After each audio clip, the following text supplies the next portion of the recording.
Mes amis, bien le bonjour. Nous sommes en mai 2019 à Bromfield, dans le Colorado. C'est un petit aérodrome, il y a un atelier de maintenance. Et dans cet atelier, il y a un avion qui traîne là depuis 2017.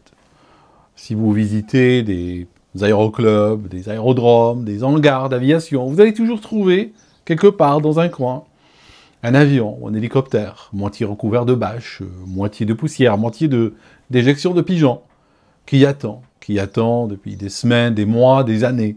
Il attend un budget, une autorisation, des pièces.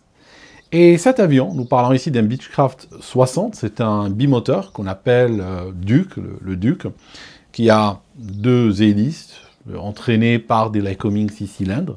C'est des moteurs à piston, on n'est pas dans le monde de la turbine ici. Et en fait, cet appareil était là depuis 2 ans. C'était quoi comme maintenance? La maintenance, c'était, il fallait remplacer le tableau de bord. Pourquoi? C'était un upgrade. Il faut savoir une chose, cet appareil a été construit dans les années 60, 1969, cet exemplaire-là. Et en fait, à sa sortie d'usine, il avait les anciens instruments avec les aiguilles. Alors bien entendu, on voulait un glass cockpit. Un glass cockpit, ça signifie, bon, tu as un écran, tu as une carte mobile, un petit peu comme sur un Airbus, tu as des instruments bien illuminés, bien jolis, avec énormément de fonctions, de sous-fonctions et tout ça. Alors quelque part, ça améliore l'ergonomie, bien sûr, ça améliore aussi la conscience de la situation, ça facilite le pilotage, et donc l'un dans l'autre, ça améliore la sécurité, on peut le dire. Néanmoins, ce jour-là, il y a des choses un petit peu bizarres qui vont se passer. Il y a un pilote qui va venir le récupérer. Il a 69 ans, 7000 heures de vol. Alors, 7000 heures de vol, même à 69 ans, c'est un peu beaucoup dans le Part 91. Ça signifie probablement il ne les a pas faites sur des avions privés. Probablement il a travaillé en Part 135 à un moment donné de sa vie. Et donc, il arrive pour prendre possession de cet appareil. Alors, il faut, dans ces cas-là, parce que l'avion n'a pas volé depuis très longtemps, donc il y a des inspections qui manquent.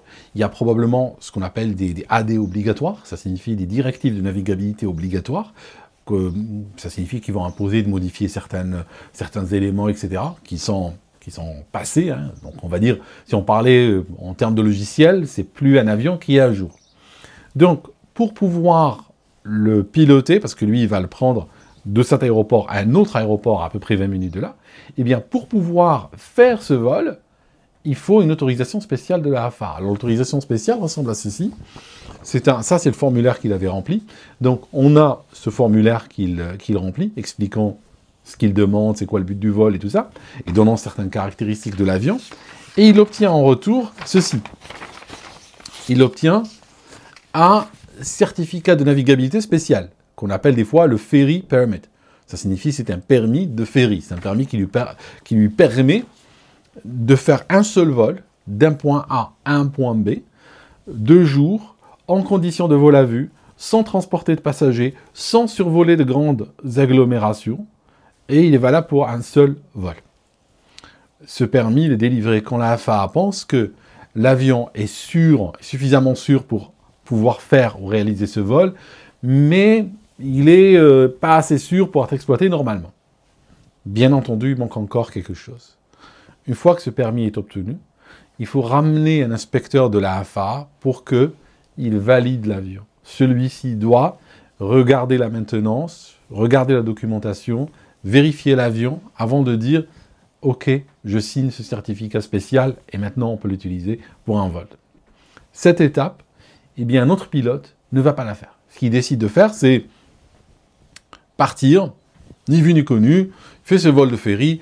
De toute façon, la FAA ou toute autre administration ne va pas traquer chaque avion, ne vont pas garder un fichier Excel de chaque avion qui bouge d'un point A à un point B. Donc, bon, ni vu ni connu. Décolle, 20 minutes plus tard, il atterrit, bon, terminé, et puis voilà. Donc, il décide, il prend sur lui, donc, de juste décoller avec cet avion et partir. Avant de partir, il va faire un petit test. Ça signifie demander à la tour de contrôle s'il lui permet de faire une sorte de taxi rapide. Ça signifie qu'il va juste rouler un peu vite, accélérer, ralentir les moteurs pour voir que ceux-ci répondent réglo. Probablement dans sa logique. Vu qu'on a remplacé le tableau de bord, on n'a rien remplacé de critique. Parce que l'aéroport, c'est juste à côté, où il va. Il fait jour. on est dans des conditions de vol à vue. Je veux dire, que peut-il arriver? Le pire qui peut arriver, c'est un élément du tableau de bord qui ne marche pas. Mettons l'altimètre cesse de fonctionner. Ou mettons la carte mobile sur l'écran, ben, elle va bugger et s'arrêter. Ça changera quoi? Ça changera rien du tout. Est-ce que ça va compromettre sa sécurité? Non. La réponse, c'est non. Un instrument qui tombe en panne, c'est pas la fin du monde. Il pourra toujours continuer son vol à vue et puis aller atterrir à destination, puis c'est tout. Ce raisonnement, eh bien, ce jour-là, il a eu des conséquences extrêmement tragiques. Pourquoi? Parce que quand on a installé ce tableau de bord, eh bien, ce tableau de bord apportait un certain nombre de fonctionnalités qui n'existaient pas dans le tableau de bord d'origine, en particulier. Dans le tableau de bord d'origine, on avait des indicateurs de quantité de carburant. Ces indicateurs assez peu fiables qui existent dans tous les avions d'Aéroclub. Maintenant, on a rajouté des indicateurs de fuel flow. Alors pour planifier, pour faciliter la navigation et la planification, on a rajouté des aiguilles qui permettent de savoir c'est quoi le débit de consommation de carburant instantané. C'est génial. Ça permet de savoir en temps réel combien il nous reste à voler. Ça permet de voir que, en fonction de ce qu'on modifie, ses paramètres de vol, sa vitesse, son altitude, sa richesse, etc., ça permet de voir que la consommation a changé en temps réel.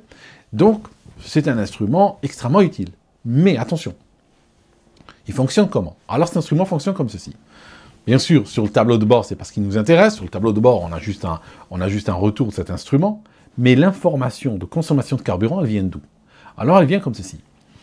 Il faut aller sur les tubes de carburant avant l'arrivée à la pompe. Hein, il y a une pompe à carburant qui, elle, va envoyer soit vers le carburateur, soit vers les injecteurs. Mais, en tout cas, la pompe à carburant, avant celle-ci, il y a un tuyau, il y a un flexible qui arrive avec donc, le carburant.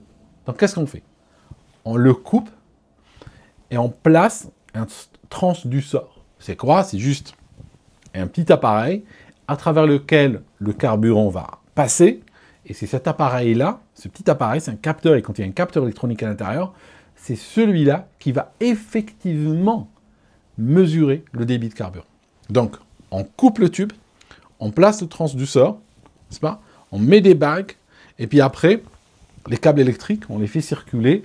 Ils arrivent par le plancher, tout ça, puis ils sortent, ils arrivent dans le tableau de bord, et ils se connectent sur le glass cockpit. Et moyennant cela, eh bien, quand on démarre les moteurs, on voit le fuel flow. Voilà. Donc, en réalité, si on regarde bien, la maintenance, elle est beaucoup plus majeure qu'elle en a l'air. Ce n'est pas une maintenance purement cosmétique. Parce que du moment qu'on commence à aller vers les moteurs et couper des tubes et installer des trucs au milieu et tout ça, on est sur quelque chose de beaucoup plus lourd que les apparences ne laissent suggérer. En tout cas, notre pilote, sur les coups de midi, décide que c'est bon, qu'il est satisfait, que l'avion fonctionne correctement. Il met les gaz et il décolle. Il va voler pendant à peu près 15 minutes. Et puis soudainement, quelque chose va se passer. C'est que même si l'enquête aura du mal, vous savez, très souvent, dans ces genres d'accidents impliquant des petits avions, on a toujours du mal à trouver tous les détails.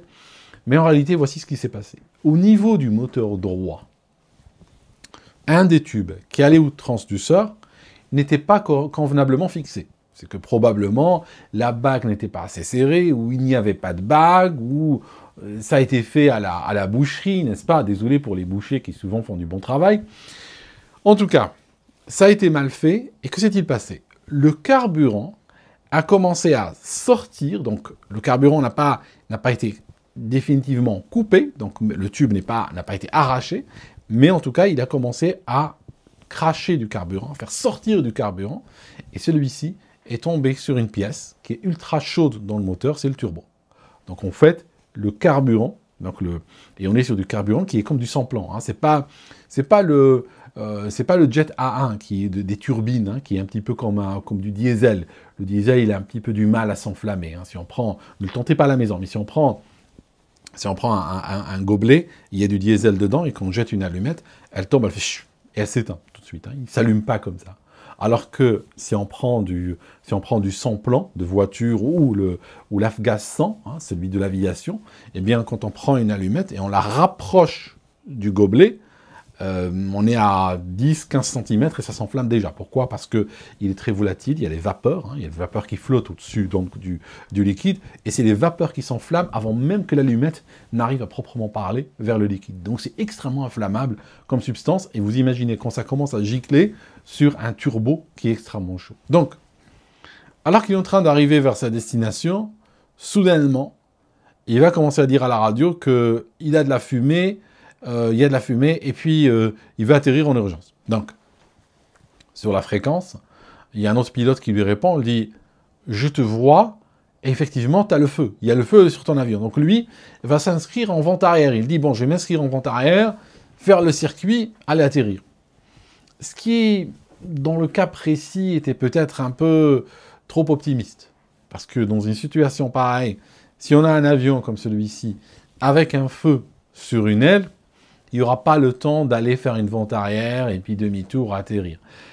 Si ça prend feu de cette manière-là, l'appareil a probablement, en termes de capacité de vol, on est en train de parler de moins d'une minute. Ça signifie que ce qu'il faut faire, c'est juste piquer vers le sol au plus vite. Comme il y a beaucoup de champs dans la région, c'est juste essayer de piquer cet appareil le plus vite possible et puis poser. Alors lui, ce qu'il a fait, il a fait quelque chose de sympa, c'est qu'il a arrêté le moteur. Ça signifie qu'il a arrêté le moteur, l'hélice part en drapeau, mais ceci n'a rien changé au feu qui continuait à être alimenté par le tube qui s'était plus ou moins, on va dire, détaché du transduceur. Donc, sur ce, il y a eu quelques échanges à la radio, puis sur ce, l'appareil, au début il avait un feu au niveau de l'aile droite, eh bien, soudainement se transforme en boule de feu. Et puis, bien entendu, à ce moment-là, il n'y a plus de contrôle, il n'y a plus rien du tout. Le feu a commencé à rentrer dans le cockpit, a commencé à détruire les parties, on va dire, les structurelles de l'appareil. Et puis sur ce, il fait une sorte de figure de voltige, il fait 2 tonneaux, en fait, en allant vers le sol, où il finit par exploser contre le sol. Donc, au sol, on voit que l'appareil a été déchiqueté, il est tombé dans un terrain vague. Les moteurs, quand on regarde le moteur droit, on voit que si vous remarquez les hélices, on en a parlé à de nombreuses reprises sur ce canal, si vous regardez les hélices, elles sont dans le lit du vent, donc elles sont en drapeau, et regardez, elles ne sont pas très endommagées, parce que ce n'est pas des hélices qui présentent un endommagement lié à la rotation, parce que quand il y a un endommagement lié à une rotation, eh bien l'hélice a tendance à se tordre d'une manière particulière, parce que quand elle touche le sol alors qu'elle est en train de tourner, elle va se tordre. Des fois, elle fait même plusieurs tours sur elle-même, surtout l'extrémité. Elle fait une boucle. Alors que là, les hélices sont relativement droites. Ça veut dire que le moteur ne tournait pas. En tout cas, l'appareil est déchiqueté. Le pilote a été tué. Et quand on regarde toutes ces pièces, tout ça, il y a très peu de choses qui sont identifiables. Parce qu'une fois qu'il s'est planté au sol, bien entendu, l'incendie a continué de plus belle. Les pompiers de l'aéroport sont venus, ils l'ont éteint, mais bon, à ce stade, il n'y a plus grand-chose à faire pour le pilote qui a été tué sur le coup.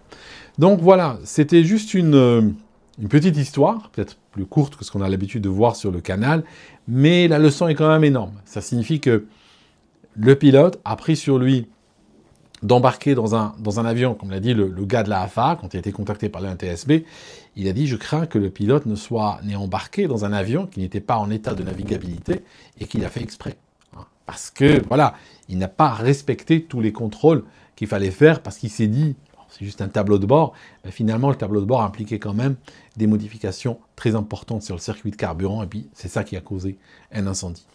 En tout cas, merci mes amis d'avoir regardé cette vidéo. Je remercie toujours ceux qui me soutiennent sur Patreon ou ceux qui achètent mes livres comme Escrologie qui est derrière moi. Et puis on se voit dans une prochaine vidéo. À très bientôt.